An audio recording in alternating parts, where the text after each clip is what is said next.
시청자 여러분 반갑습니다. AI 아나운서 로아가 전하는 딜라이브 AI 위클리 경기입니다. 첫 번째 소식입니다. 고양시 일산의 아레나를 포함한 복합 문화시설을 짓는 CJ 라이브 시티 사업이 중단되면서 지역 반발이 거셉니다. 사업 해지 과정에 경기도가 고양시와 논의하지 않았고 여기에 고양시도 적극 대응하지 않았다는 책임 논이 나오는 가운데 이를 두고 고양시 의회에서 설전이 벌어졌습니다. 전진아 기자입니다. 경기도가 CJ 라이브 시티 사업 중단과 공영개발 전환을 발표하는 과정을 두고 이른바 고양시 패싱 논란이 고양시 의회에서 불거졌습니다. 손동수 고양시 의원은 경기도가 고양시와 논의 없이 사업 해지를 일방적으로 발표한 건 고양시를 무시한 처사라고 지적했습니다. 이에 이동환 고양시장은 패싱의 이유를 반문하며 김동연 경기도지사가 독단적으로 결정한 데 책임이 있음을 시사했습니다. 고양시가 무시했는데 그럼 만만한 도시 아니지 않습니까? 만만한 도시 아니라는 우리 시민들이 다 압니다. 그러니까요. 근데 패싱을 다 있지 않습니까? 패싱이 왜 됐을까요? 도지사가 본인 혼자 결정해도 되는 걸로 생각한 거 아니겠습니까? 고양시의 소극적 대응을 두고도 설전은 계속됐습니다. 손 의원은 아레나 취소에 반발하는 시민들 입장을 고양시장이 제대로 대변하고 있지 않다며 목소리를 높였고 이 시장은 CJ 라이브 시티 사업에서 도시관리계획 등 행정 절차 외에 고양시 권한이 없지만 경기도의 공영개발 반대 입장을 밝혔다고 맞받았습니다. 경기도 문화국장이 왔을 때도 충분히 전달을 했습니다. 방식에 대한 것뿐만 아니라 지금 현재는 공영개발로 추진하는 것이 아니다고 얘기를 했고 그것을 받아들이지 않고 진행하고 있지 않습니까? 그걸 바꾸는 거에 모든 권한은 도에서 갖고 있다 보니 그거에 대한 부분들을 어떻게 지금 판단하고 결정할 수 있는 여건은 못 된다고 봅니다. 시에서 할 수 있는 역할에 한계가 있다고 말씀하시면 저기 나가서 분노하는 시민들은 누구를 보고 어떤 대안책을 찾겠습니까? 이와 함께 손 의원은 주민들이 우려하는 CJ 라이브 시티 부진의 주택 공급 가능성에 대한 시장의 입장을 물었고 이 시장은 해당 부지에는 주택 건설을 검토하지 않고 있다고 밝혔습니다. 딜라이브 뉴스 전진아입니다. 사회적 경제기업이 취약계층의 일자리 창출이라는 사회적 가치 실현을 목적으로 운영되고 있지만 성공한 사례를 찾기가 쉽지 않은 게 현실인데요. 파주의 한 사회적 기업이 새로운 일자리를 만들고 연매출 27억 원을 달성하는 등 꾸준히 성장하고 있다고 합니다. 성공의 비결이 무엇인지 전병천 기자가 취재했습니다. 파주시 한 의류 제작 회사, 기업체와 관공서의 단체복을 주문 생산하는 사회적 경제 기업입니다. 디자인과 재단, 봉제에 이르기까지 모두 이곳에서 만들어집니다. 6년 전 설립한 이 업체는 코로나19 여파로 어려움을 겪었지만 해마다 성장을 거듭해 지난해에는 연매출 27억 원을 달성했습니다.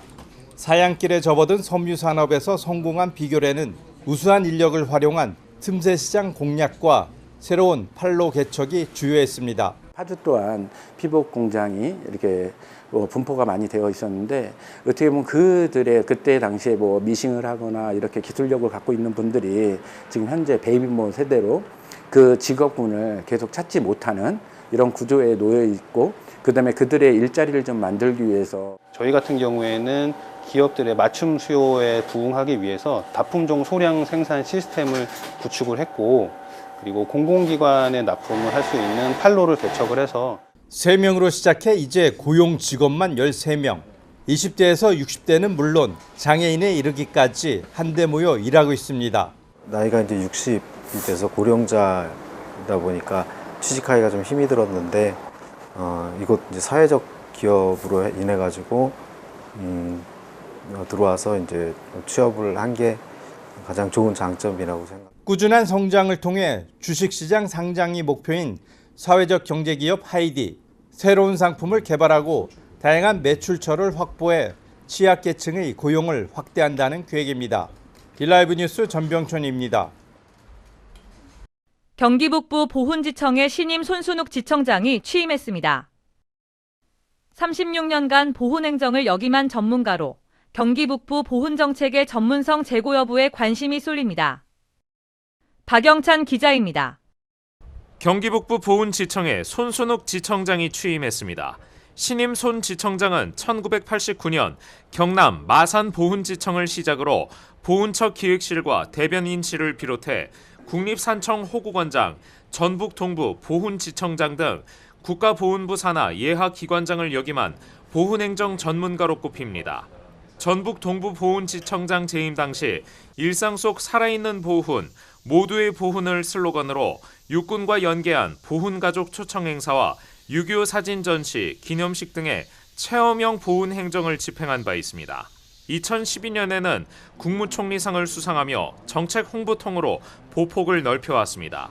손 지청장은 6.25 전쟁 당시 경기 북부 일대가 접전 지역이었던 것을 감안해 국가 유공자를 위한 생활형 보훈 정책에 집중하겠다는 계획입니다. 경기 북부 지역은 6.25 때 최전선이었잖아요. 이제 많은 전투도 있었고, 특히 이제 영연문 같은 뭐 설마리 전투라든지 가평지구 전투라든지 이런 그 역사적인 부분이 많이 있습니다. 국민들의 이제 관심과 참여가 중요하다고 생각합니다. 국민들과 함께하는 보훈 행사를 개최하고요. 생활에 어려우신 분들은 직접 찾아뵙고 여러 사항도 듣고 실질적으로 지원할 수 있는 방안을 강구하도록 하겠습니다. 경기 북부 보훈지청은 의정부를 중심으로 파주와 연천, 양평까지 경기 북부 11개 시군의 보훈 정책을 관할합니다. 딜라이브 뉴스 박영찬입니다. 연천군에서 지난 30일 아미천댐 건설 주민설명회가 열렸습니다. 주민설명회에서 대다수 주민들이 댐 건설에 찬성의 뜻을 밝혔으나 일부 주민들은 환경 파괴와 생태계 훼손에 대한 우려를 표명했습니다. 환경부의 기후위기 대응댐 후보제안에 포함된 아미천댐은 총저 수용량 4,500만 제곱미터 규모의 다목적 댐으로 추진됩니다. 연천군은 극심한 가뭄을 겪은 뒤 2016년부터 다목적 댐 건설을 건의해왔습니다.